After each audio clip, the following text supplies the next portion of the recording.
you too can make a frittata when it's 19 degrees outside.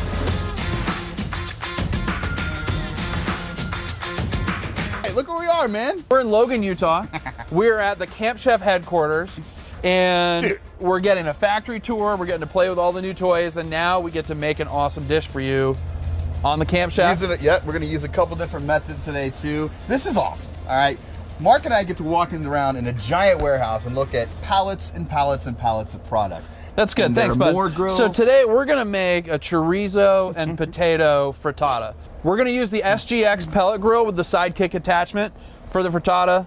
We're gonna cook it in the pan, get all the things browned up, make it nice and pretty, bake it in the pellet grill, and then we're gonna hit the Sidekick pizza oven, get that nice crust on the top. So wait, we should probably mention the Sidekick for a second. This is like the most versatile grill I've actually ever seen. I don't know about you guys, but if you haven't had a chance to check this out, literally they're attachments. You kind of put them on the grill, you take them off, you can add all sorts of different stuff in there, especially when you're using a pellet grill. It's about ease of use and versatility.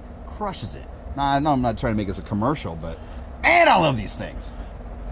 Can we cook now? Yes, okay, I just got excited. All right, so first thing we're gonna do, that looked weird. That's All right, so Don't get a close-up on that one, man. we've got cacique pork chorizo. So this is a Mexican chorizo. It's not cooked at all. So we're gonna cook this in this cast iron skillet, get it rendered down, and then we're gonna use the fat that has all the flavor. To cook the onions. And? The potatoes. Nice. So as Mark is doing that, again, cacique, pork chorizo, there are tons of different brands. We love this one. It's really easy. It's got a really smoky, good flavor for the chorizo itself. It's got killer fat, combo's great, spices inside. You can obviously tell there's a boatload of paprika in it, so pretty Actually, fantastic. even their vegan chorizo is awesome. Actually, okay, so Mark, good point. Mark sometimes, for whatever reason, you know, likes to eat vegan food. And not, by the way, it's no problem, so do I. I live in LA, we eat vegan food all the time. But some of the best chorizo we've ever had is the vegan chorizo by this brand. It's awesome. All right, so we're almost done there. You don't want to overcook this stuff, actually, because it's going to cook again. Remember, we're going to flash it up a little bit. Can we get a good shot of this here? So, all of the flavor is in the awesome fat. So we're just going to take the chorizo out so we don't burn it. Idaho russet potatoes. Do they grow potatoes in Utah at all, or is it just like only an Idaho thing? Just put them in the bowl. There we go. Some potatoes, onions in. Got some regular yellow onion here. A little salt and pepper. A little salt and pepper. Oh yeah, this is that real salt, right? Everyone's been talking about here. It's like the real deal, right, Mark? Hurry up. Okay. All right, back on the Sidekick. Now you don't want to get it too hot, so this is probably what, medium-high? Yeah, medium-ish. Medium-ish. So we're just gonna saute this down a little bit with the chorizo, get the fat, coat all the onions and all the potatoes. We're gonna add a little more fat now, some olive oil. You can use any oil you want, but we love olive oil.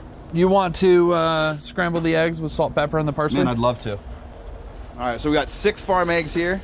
So I want to talk about the potatoes we put in there for a second. They take forever to cook if you just dice them and throw them in. So what we did is we boiled them for about 6 minutes. Yep. Chopped them, put them in cold water, pinch of salt, brought them up to a boil, left them for about 6 minutes. You want to get it so that you can get the edge of the fork in pretty easy, but you don't have it get smushed. That's too late at that point. Yep. Because you still want it to Still hold a little together. firm, yeah. Yep. Because you also want to crisp it up and keep the meat and moist part inside the potato itself. Woo! Looking As good. you can see, we got a little color on the potatoes. The onions are sweat down. We dumped the chorizo back in. So we'll get the eggs to coat everything evenly. All right, 6 eggs. We're gonna do a nice, I don't know, maybe a couple tablespoons of the parsley. All right, just gonna mix this around a little bit. Now cast iron's hot enough, it's starting to cook the eggs a little bit, which is cool. All kind of mixed out. And then we're gonna go into the pellet grill, using it as an oven. There it is. So this is at, pellet grill is gonna be at 350, set it there. Get it in quick. So it's probably only gonna take, what, less than 10 minutes. Yeah, probably 5. That's less than 10. You're right. We've been in here about 5. 5 minutes or so. All right. So what we're looking for is for it to be baked to the point where Just the top is still a just the little top loose. is a little loose. Yep. Exactly. This is goat cheese and cream cheese. Froze out Froze here. out here. Wow. It's like ice cream. That's how cold it is. It froze our cream cheese and goat cheese mixture right now. Yeah, normally I would do like smaller little bits, but we're not gonna complain though, because No. it's goat cheese and cream cheese mixed together. This is now going in to the Camp Chef pizza oven, which is about, let's see what temp this thing's at. 650 right now. So this is the best thing about this attachment. Normally it's really hard to get a broil on things outside, but Not with the pizza oven. Pizza oven's great for a lot more than just pizza. Yep. All right, here we go. Mark, we're making a frittata. The- Give me some action. Damn it. Hey, check it out. Oh, it's done. Oh, man. Take her out, Mark. That's what you want. All right, look at that. Puffy eggs, nice and fluffy. Look at the goat cheese and cream cheese mixture. Which is no longer frozen. No, it's definitely not frozen. No, that's hot. Served in the sun now. You know what's crazy about using a pizza oven like this? This is awesome. It's 19 degrees outside.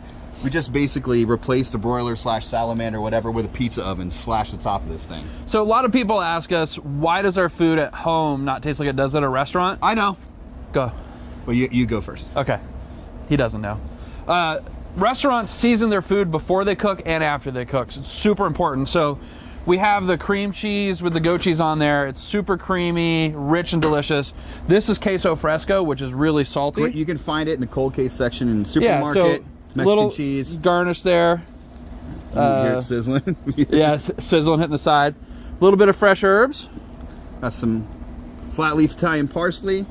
Just a tad of fresh salt. Real and then salt. little... Drizzle olive oil. Here, should I grab that and pick it up? I'm out. That's it. The final bite. Well, it's not the final, it's the first bite. Sorry, it's the final Countdown? step of eating. Final countdown. Do-do-do-do. Oh, baby. See, I Chorizo, love- potato, onion, a little bit of that cheese in there. Oh my God, look at the smoke. Yeah. You know what that's gonna be? It's gonna be hot. Yeah, it's gonna be real warm. Although then again, Not if you for leave long, it out in it's- 19 degrees where we are right now, it's gonna cool down real fast, like the Faye is cooling down. Yes, I just referred to myself.